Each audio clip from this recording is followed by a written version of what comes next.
चॅनलमध्ये तुमचं खूप खूप खूप मनापासून स्वागत. उन्हाळा सुरू झाला की रोज आपल्याला काहीतरी थंड प्यावंसं किंवा खावंसं वाटतं.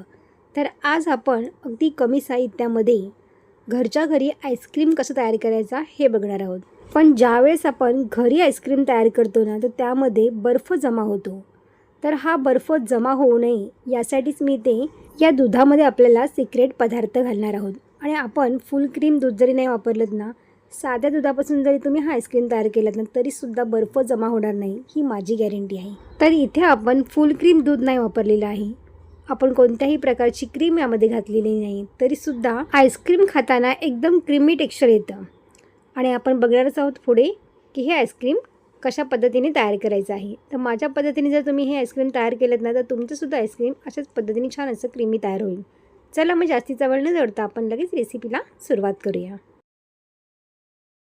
सुरुवातीला आपण आईस्क्रीमचं प्रीमिक्स तयार करायला घ्यायचं आहे. तर हे प्रीमिक्स तुम्ही ना महिनाभरसुद्धा स्टोअर करून ठेवू शकता, म्हणजेच आईस्क्रीम तुम्हाला हवं तेव्हा पटकन तयार करता येईल.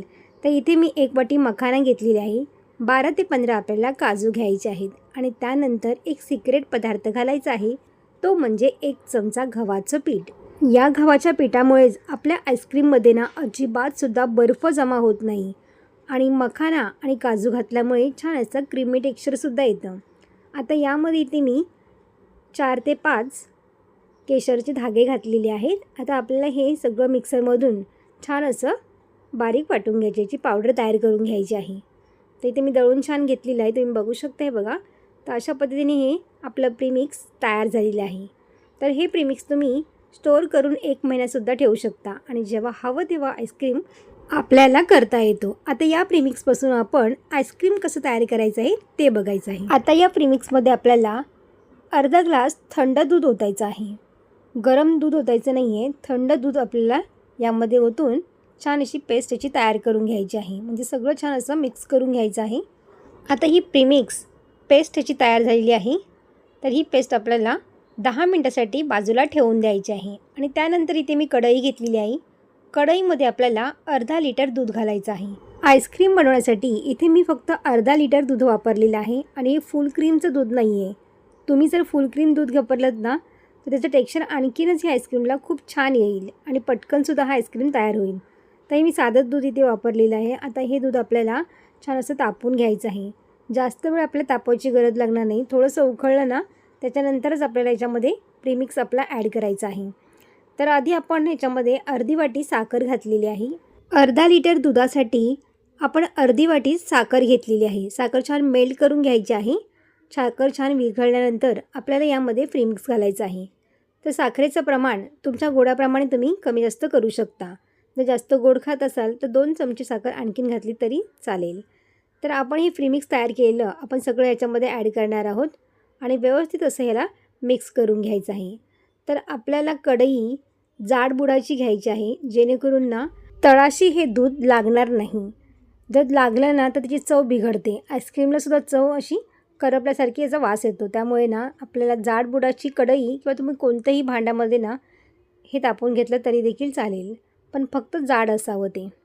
आता आपल्या साईडला जे लागलेलं असतं ती मलाई तीसुद्धा आपल्याला यामध्ये काढून घ्यायची आहे, जेणेकरून आईस्क्रीम आपला मस्त एकदम छान क्रीमी टेक्स्चरचा आईस्क्रीम तयार होतो. तुम्ही इथे बघू शकताय बघा, आपण प्रीमिक्स घातल्यामुळे ना हे दूध पटकन असं घट्ट होतं. त्याला फार वेळ देखील लागत नाही. आईस्क्रीम बनवण्याची ना खरंच खूप सोपी पद्धत आहे. तुम्हीसुद्धा ना अशा पद्धतीने ना एकदा आईस्क्रीम नक्की बनवून बघा. अजिबात याच्यामध्ये बर्फ जमा होत नाही. एकदम क्रीमी टेक्स्चरचं आईस्क्रीम आपण घरच्या घरी खूप सोप्या पद्धतीने इथे तयार करू शकतो. तर आता आपल्याला गॅस बंद करायचा आहे आणि हे थोडंसं थंड करून घ्यायचं आहे. पूर्णपणे आपल्याला थंड करायचं आहे. थंड झाल्यानंतर हे मिश्रण आणखीनच थोडंसं दाटसर होतं. आता यामध्ये तुमच्या जर गुठल्या पडल्या असतील तर हे थंड झाल्यानंतर मिश्रण ना मिक्सरमध्ये एकदा फिरवून घ्यायचं आहे, म्हणजे ज्या गुठल्या पूर्णपणे निघून जातील. पण इथे माझ्या इथे कुठेही गुठल्या पडलेल्या नाही आहे, त्यामुळे ह्याला मी मिक्सरमध्ये न वाटता ह्याला असंच साच्यामध्ये घालणार आहे. आता इथे मी अर्धा चमचा वेलची पूड घातलेला आहे, त्यामुळे ना आपल्या आईस्क्रीमला ना खूपच छान चव येते. जर तुम्हाला कोणत्या वेगळ्या फ्लेवरचं करायचं असेल, व्हॅनिला इन्सेन्स करायचं असेल किंवा रोज सिरपचं करायचं असेल तर तुम्ही ते सुद्धा इन्सेन्स याच्यामध्ये घालू शकता. आता पूर्णपणे आपल्याला इथे हे मिश्रण थंड झालेलं आहे आणि त्यानंतर इथे मी आईस्क्रीमच्या मोल्डमध्ये ते घातलेलं आहे बघा. तर आता आपल्याला सगळं अशा पद्धतीने आपल्याला घालून घ्यायचं आहे. थोडं थोडं करून घालायचं आहे. जर तुमच्याकडे अशा पद्धतीचा आईस्क्रीम मोल्ड नसेल ना, तर तुम्ही कशामध्ये सुद्धा आईस्क्रीम सेट करू शकता. वाटीमध्ये, एखाद्या छोट्याशा ग्लासमध्ये तुम्ही हे आईस्क्रीम सेट करून घेतलं तरी चालेल. हे जे आईस्क्रीमचा मोल्ड आहे ना, मी नवीन घेतलेला आहे. मला देखील माहीत नाही यामधून आईस्क्रीम व्यवस्थित निघेल की नाही. तर आपण आता सगळं हे भरून घेतलेलं आहे. त्यानंतर छोटंसं आपल्याला हे टॅप करून घ्यायचं आहे, जेणेकरून छान असं सेट होऊ शकतं. आणि वरून आपल्याला असा हा फॉईल पेपर घालायचा आहे, म्हणजे याच्यामध्ये आईस जराही जमा होणार नाही. अजिबातसुद्धा आईस्क्रीममध्ये आईस जमा होणार नाही, बर्फ जमा होणार नाही अजिबात. यासाठी आपल्याला याच्यावरती फॉईल पेपर घालायचा आहे. फॉईल पेपर लावल्यानंतर आपल्याला स्टिक याच्यामध्ये अशी घालून घ्यायची आहे. जे झाकण असतं वरचं आपलं आईस्क्रीमच्या, ते सुद्धा आपल्याला अशा पद्धतीने हे लावून घ्यायचं आहे. आता सगळं मी ते अशाच पद्धतीने हे करून घेतलेलं आहे आणि थोडंसं टॅप करून सुद्धा घेतलेलं आहे, म्हणजे जेणेकरून छान असं सेट होऊ शकतं.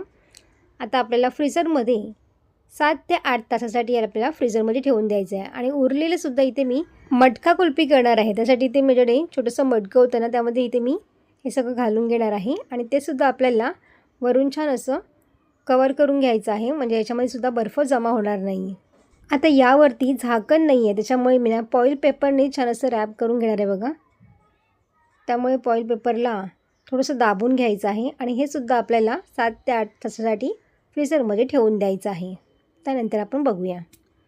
आता इथे 7 ते 8 तास होऊन गेलेले आहेत आणि तुम्ही बघू शकताय बघा. तर काढून बघूया आपण.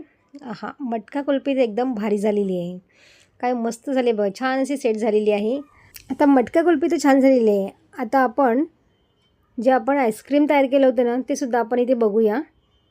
ते आईस्क्रीम व्यवस्थित असं सेट झालेलं आहे की नाही. तर त्यासाठी आपल्याला थोडं 2-3 मिनटं बाहेर ठेवून दिलेलं आहे.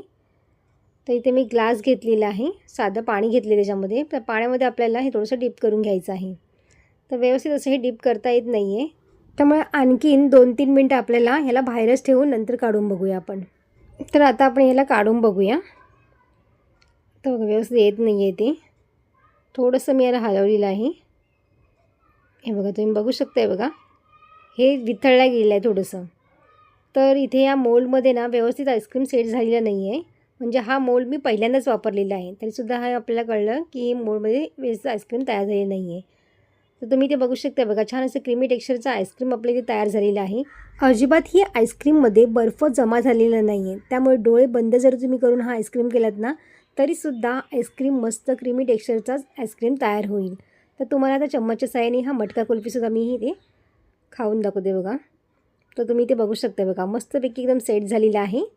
आणि अशा पद्धतीने आपल्याला हे मटका कुल्फीसुद्धा एकदम भारी झालेलं आहे. आता खाऊन बघूया आपण कसं झालेलं आहे ते. वाव, मस्त झालेलं एकदम, खूपच भारी झालेलं आहे. तुम्हीसुद्धा अशा पद्धतीने एकदा नक्की ट्राय करून बघा आणि मला नक्की कमेंट करून सांगा की तुमचं आईस्क्रीम कसं झालेलं आहे.